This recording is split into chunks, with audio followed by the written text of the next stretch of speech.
This afternoon, the Colorado Department of Transportation will unveil a series of advertisements that are aimed at preventing stoned driving, and they are the first of a kind. Barry Petersen joins us with more on how the state is working to keep its roadways safe. Barry, good morning. Good morning, Gail. Well, in Colorado, the law legalizing recreational marijuana says the state must regulate marijuana like alcohol. And like alcohol, it can have dangerous consequences behind the wheel. However, unlike drunk drivers, it can be very hard to actually identify a stoned driver. So authorities are launching an offensive, and Colorado police are learning to take a harder look.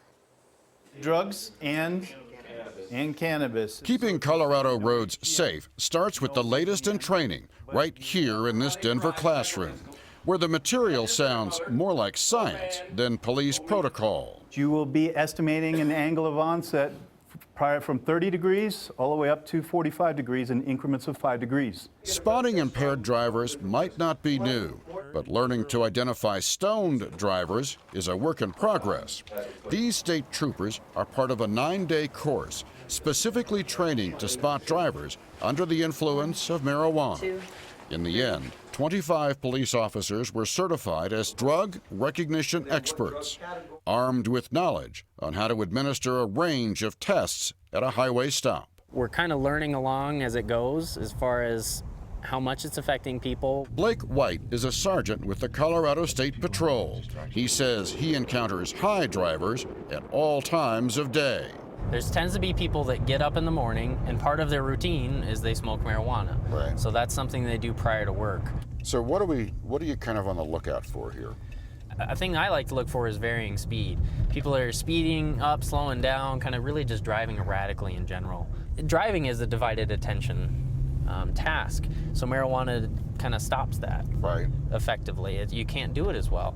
An officer can do a roadside assessment if he suspects marijuana, but unlike alcohol, it can't be detected with a breathalyzer test. There is a legal limit here, 5 nanograms of active THC in the blood. But the only way to measure if somebody has reached or passed that limit is in a hospital with a blood test. Hey, man. Perhaps the biggest challenge for authorities might be overcoming the stoned driver stereotype. Slow but harmless. I think we're parked, man. On the contrary, marijuana was cited as a factor in 15% of impaired driving citations so far this year, the first year Colorado authorities have kept track. But marijuana is not new to Colorado. Residents have been using it medicinally for 4 years.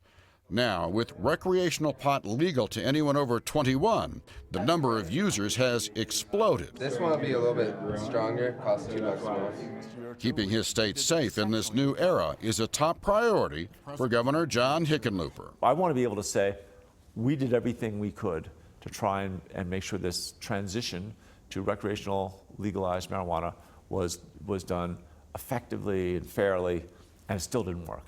And then the voters should look at it again. And a hard look is the promise from police. Drive high, get a DUI. Even with all this preparation, there's still a lot of we don't knows about marijuana's effects. There are numerous strands of cannabis that can produce different highs, and people metabolize THC, the active ingredient that makes you high, at different rates. So in the end, individuals simply may not be aware of their levels of intoxication. What's the possibility that other states may follow Colorado because of their experiment? I think the other states are going to see one key factor: money. M-O-N-E-Y.